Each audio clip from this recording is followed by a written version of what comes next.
Monsieur le ministre de la formation professionnelle, Monsieur le président de l'Agence japonaise de coopération internationale, Monsieur l'ambassadeur du Japon, Mesdames, Messieurs les représentants des missions diplomatiques, Monsieur le représentant résident de l'Agence japonaise de coopération internationale, Monsieur le président du conseil d'administration du Centre de formation professionnelle technique Sénégal-Japon, Mesdames, Messieurs les directeurs généraux, les directeurs nationaux et directeurs de société, Mesdames, Messieurs les représentants des organisations patronales et des travailleurs, Monsieur le directeur du Centre de formation professionnelle et technique Sénégal-Japon, Mesdames, Messieurs les membres du corps enseignant et du personnel administratif, chers élèves et étudiants, Mesdames, Messieurs, je suis venu aujourd'hui représenter son Excellence, Monsieur le Président de la République, à cette cérémonie. Hier déjà, le Président de la République avait reçu Monsieur le Président de la JICA et Monsieur l'ambassadeur du Japon. Et aujourd'hui, il me délègue de représenter à cette cérémonie. Cela atteste de l'importance que le gouvernement du Sénégal, et en premier le Président de la République, accorde à la formation professionnelle, mais plus singulièrement à cette institution importante qu'est le Centre de formation professionnelle technique Sénégal-Japon. Monsieur le Président de la JICA, Monsieur l'ambassadeur, je voudrais avant tout vous adresser les remerciements chaleureux, sincères et profonds du peuple sénégalais pour votre présence durant ces 40 dernières années à contribuer à la formation d'acteurs importants pour la construction de tout développement. Monsieur l'ambassadeur, vous avez résumé la situation telle qu'elle se présente pour nos pays. Vous avez dit que le Japon, ce que nous savions déjà, ne disposait d'aucune ressource naturelle pratiquement, et qu'il a pu compter particulièrement sur un facteur important qui est le capital humain, pour être aujourd'hui parmi les 5 économies les plus importantes du monde. Cela doit nous interpeller, nous, Africains et nous, Sénégalais, puisque nous disposons d'énormément de ressources naturelles, du pétrole, du gaz, du zircon, des ressources halieutiques, des terres arables, de la ressource solaire et halieutique en abondance. Nous n'avons pas un climat hostile, nous n'avons pas des hivers extrêmement durs. Nous ne sommes pas confrontés à certains problèmes géographiques ou des problèmes liés à un certain nombre de phénomènes tels que les tremblements de terre, les cyclones, les tsunamis et toute autre catastrophe naturelle qui dévaste souvent un certain nombre de pays, et particulièrement le Japon.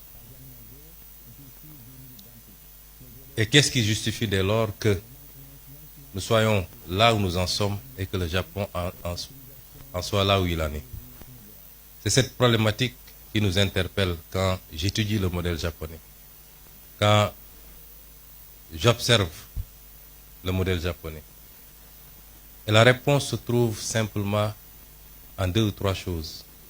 Le développement doit être porté par un leadership éclairé, patriotique et intègre. Le développement doit ensuite être porté par des ressources humaines de qualité qu'on doit former, ce qui nous réunit aujourd'hui ici. Mais le développement, c'est aussi un état d'esprit.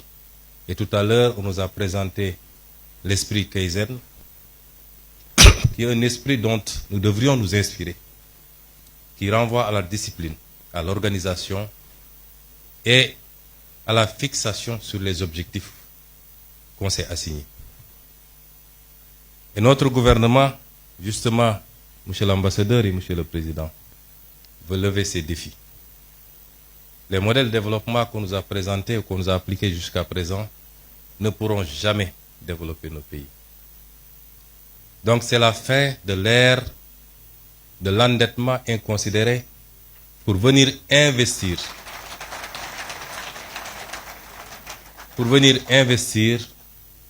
dans des projets qui n'ont aucun rapport avec la construction d'un développement endogène et souverain. Nos priorités dès à présent, et vous en rendrez compte à partir de lundi, puisque nous allons présenter au Sénégal et au monde entier le nouveau référentiel des politiques publiques, avec un horizon dégagé sur 25 années, mais avec ses déclinaisons quinquennaux et décennaux, vous vous rendrez compte que notre objectif, c'est de nous atteler à une construction méthodique, appliquée, patiente, d'un véritable modèle de développement structuré autour d'un certain nombre de pôles de développement qui seront au nombre de 8 à travers le Sénégal. Et nous voudrions que la coopération avec tous nos partenaires soit circonscrite désormais autour de ces impératifs. Et à ce titre, je pense que le Japon est largement en avance, puisque le modèle qui nous est présenté ici est justement le modèle qu'il faut dupliquer et renforcer. Je me réjouis déjà d'entendre et de voir que notre complexe sera bientôt ouvert à Diamniadio. Nous vous en remercions.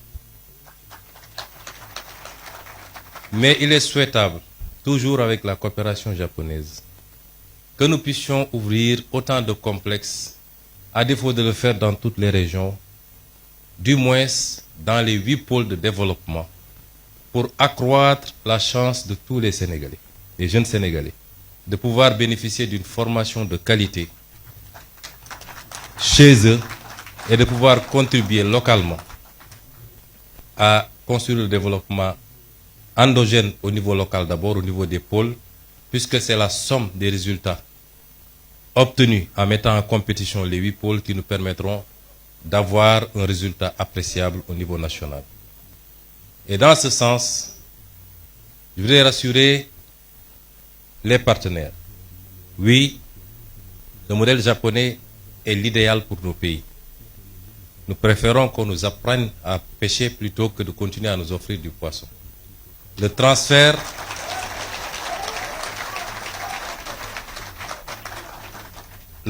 de technologie par la formation qualitative.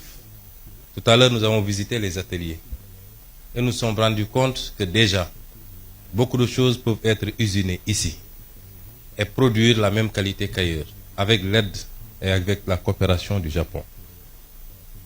Le transfert de technologie par la formation, mais également par l'accompagnement dans la mise en place des outils et ce dont nous avons besoin désormais. Et c'est pourquoi j'engage le gouvernement du Sénégal, nous l'avons dit lors du dernier Conseil des ministres, que nous allons renforcer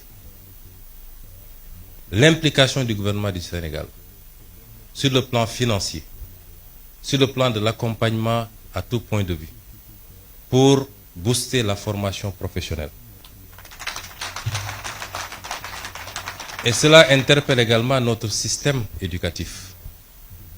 Je voudrais dire aux jeunes que la formation universitaire est importante, certes, mais elle ne doit pas constituer une sorte de panacée. Tout le monde ne peut pas être universitaire.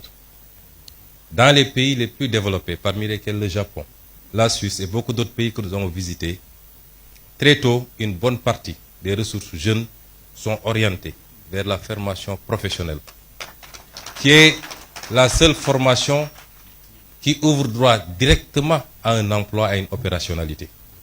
On peut faire 10 ans à l'université et quand on vous met dans une position de travail, vous avez besoin encore d'être formé et formaté pour pouvoir être opérationnel. Et le pays a besoin de beaucoup plus de techniciens, de scientifiques, dans tous les domaines.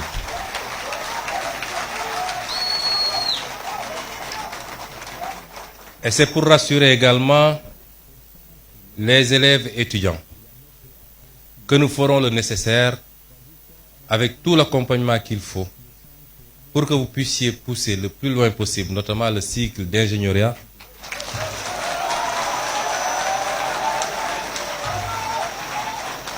et cela dans les plus brefs délais.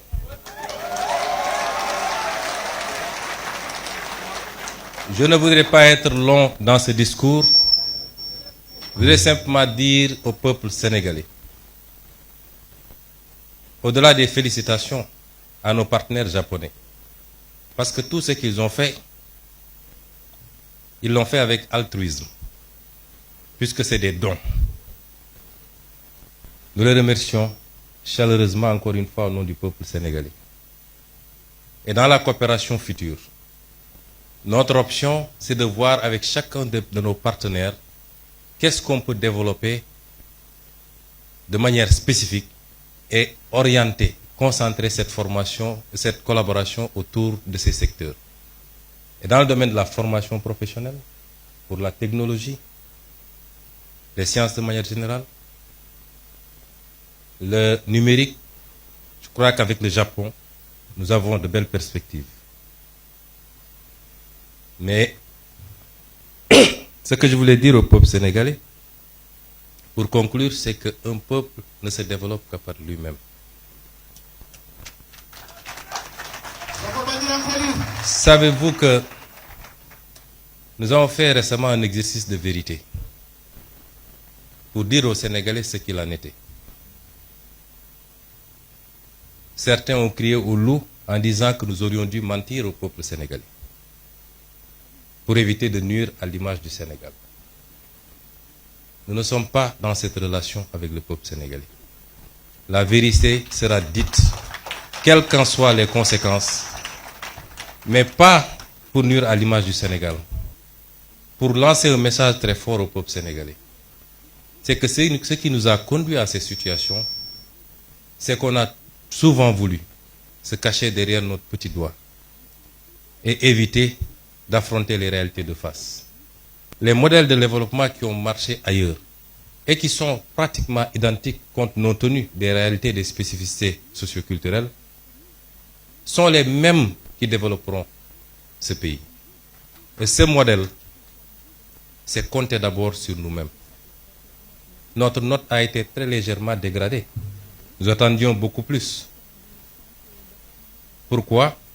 Parce que même sur le plan international, les partenaires ont salué l'exercice de vérité. Mais si notre note a été dégradée après,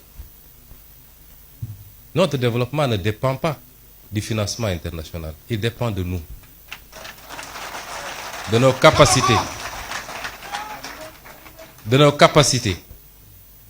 à nous fixer des objectifs, à mobiliser toutes les ressources endogènes. Et Dieu sait qu'on n'en a pas mobilisé encore le 5e.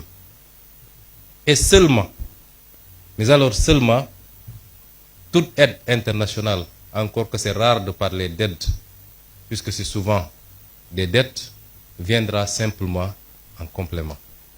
Et ce message, nous devons le comprendre parce que si aujourd'hui le Japon, qui n'a aucune ressource naturelle,